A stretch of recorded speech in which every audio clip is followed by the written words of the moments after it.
Ким Жон-уны өвөө Ким Ир Сен дарга ба шүү дээ. Ким Ир Сен дарга өвөө хоёр бол нууфчин шатар тоглоо сууж исэн түүхтэй. Бөмбөгтөл болж байгаа. Самбуу гэдэг овоор нэрлээд явсан ч бий. Өөрийнхөө аав төрсөн аав ээжийнхээ овоор нэрлээд явсан ч бий. Ингээд бол 26 хүүхдийг тус бүртэн өрх болгож хүмүүжүүлж өссөн ийм ачтай буянтай хүн байгаамаа. Төрийн толгойд байгаа хүмүүсээс толгойдоо өгтөөгүй хоёр өвгөн нь энэ самбуу лувсан хоёр юм уу да гэж Бэмбэрэн чунга хэлчихсэн юм бэл. Нэг атаа жөтөө хорслог гэдэг чинь тэр үед гардаг юм байл ш хүний. Эцэг хүний хүүхдийн өмнө хүний шарныг хүнднэ гэдэг чинь тийм болдгоо юм байхгүй. Тэгээ тэр үед бол би дээр доргол үтсэн л дээ.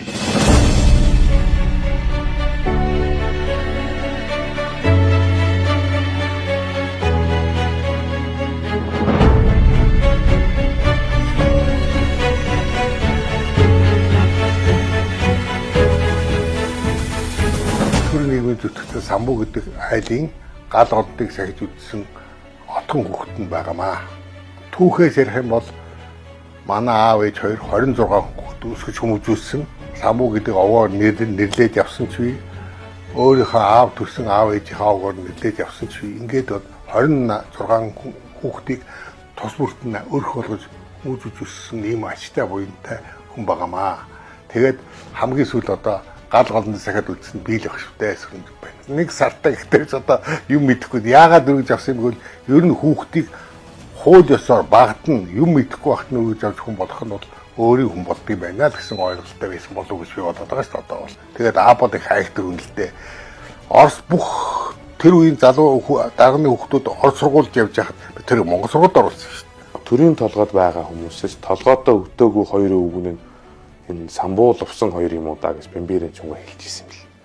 Тэр маань өөрөө юу гэж байна гэхээр бүгд Орос гоё, Орос бүх юм сайхан гэж байхад Монгол соёлоо хадгалахыг хичээж үлдчихсэн хоёр өвгөн дарга л манай өвөө лувсангой байсан юм байна л гэж ойлгохдоор байна. Шагаа их харван биднэрт заан.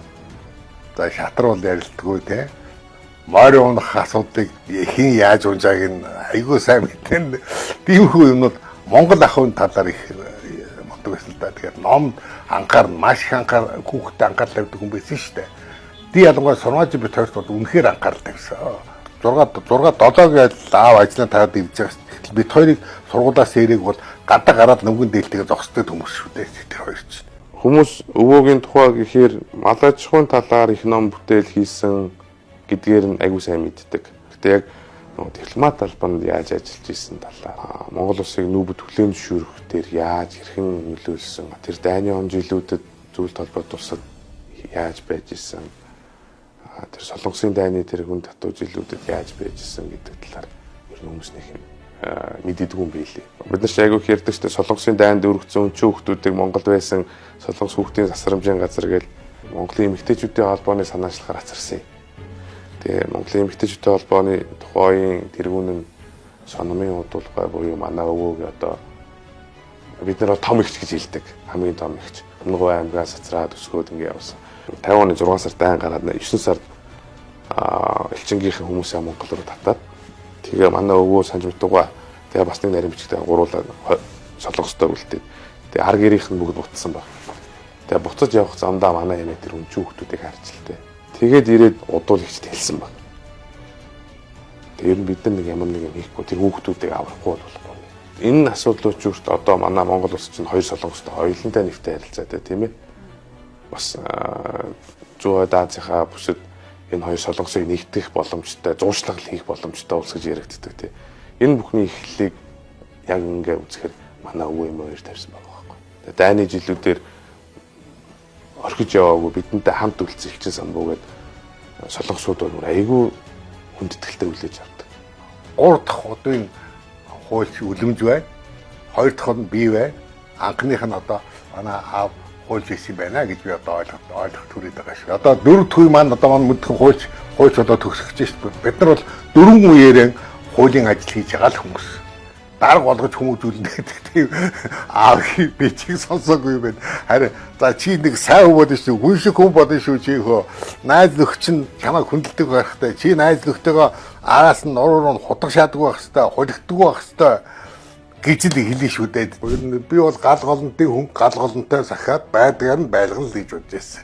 Харин би одоо дараа чи 3 дахь хүмүүст нь өгнө гэж бодоод 2 дахьт нь 3 дахь бүр ачцээ нартай энэ асуудлыг аль гайгүй гэсэн ачцээ нарт нь хадгалуулыг авч өрлүүлж яваарай л гэж хэлье гэж бодож байгаа шүү дээ.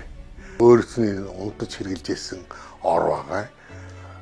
За энэ бол аав нөгөө хэрэгжсэн авдруудаас байна.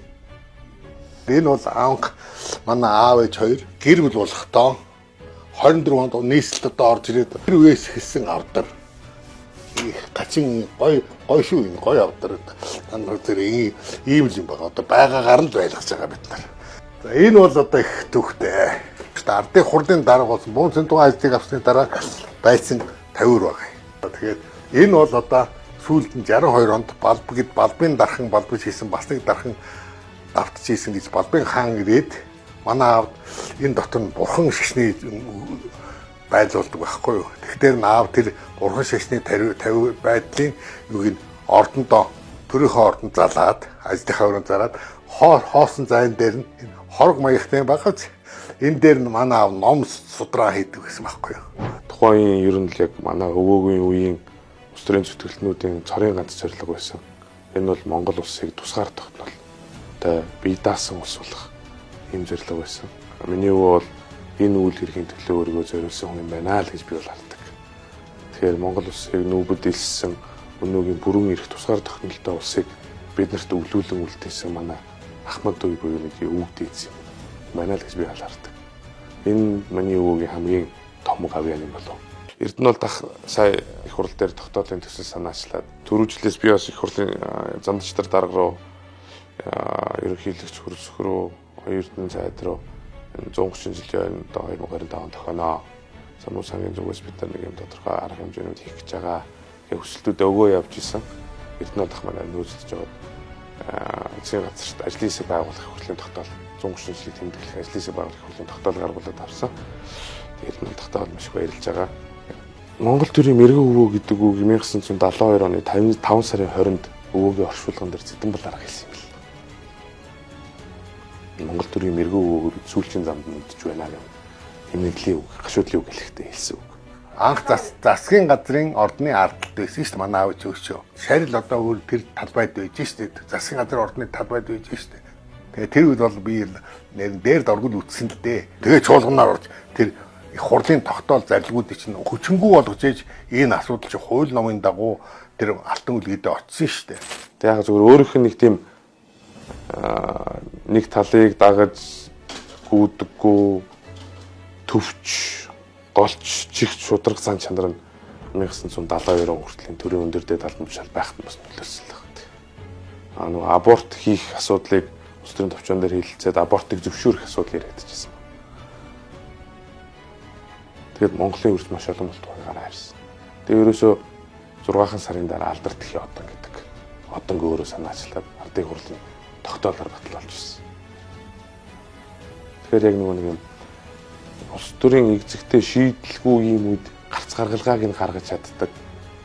Тийм ч болохоор тухайн улс төрчд очиж асуудаг тийм ээ. Үгийн сонсдог, зөвлөдөг. Тэгээд мэрэгэн өвөө гэдэг ийм нэрийг авсан юм болов. Одоо ч бид нэр ингээд хараад даган дуурайх үлгэр жишээ авах хөнгөө болчиход шүү дээ монголчуудад. Ягаад гэхээр бүгдийг нь харалтуулсан тийм ээ. Жаас маршлыг хүртэл одоо ингээл Орсын гэл ингээл явж чинь тий. Балдавгыг гэсэн ингээл. Тэгэхээр одоо монголчуудад үлдсэн ганц монгол одоо бахархалтайгаар үлдсэн удирдагч нь төрийн зүтгэлт нь яг үүндээ манай өвөө болчиход байгаа байхгүй. Үлдсэн. Тэгэхээр бас энэ хүнийхээ нэрийг бид нараас шороотой утга хайчмааргүй байгаа. Үүрэг хариуцлагаасаа гадна ад завшаа ихтэй. Ягаад тэгэхээр би ухаан орсон цагаас эхлээл Монголын түүх болсон хүмүүстэй ойр дотно баг эмээ өвөө шиг өссөн. Готогоо австрийн төвчнийг шүүм байсан чээс өрн жугаа байна тий. Тэгээд балгаа жугаа моломж өмцгөө гомсөрөнгөө энэ хүмүүсийн баг ачгүй юм шиг өссөн. Энэ хүмүүс яг миний өвөө шиг надад танддаг. Надад зааж сургадаг. Надад юмыг таниулдаг тий. өө чи юм байсан шүү. Энэ үед ингэсэн шүү. Тэгэхээр энэ хад завшаа. Энэ хад завшааныг би буруу зорилготой ашиглаж болох байна. Миний үүрэг бол тэр.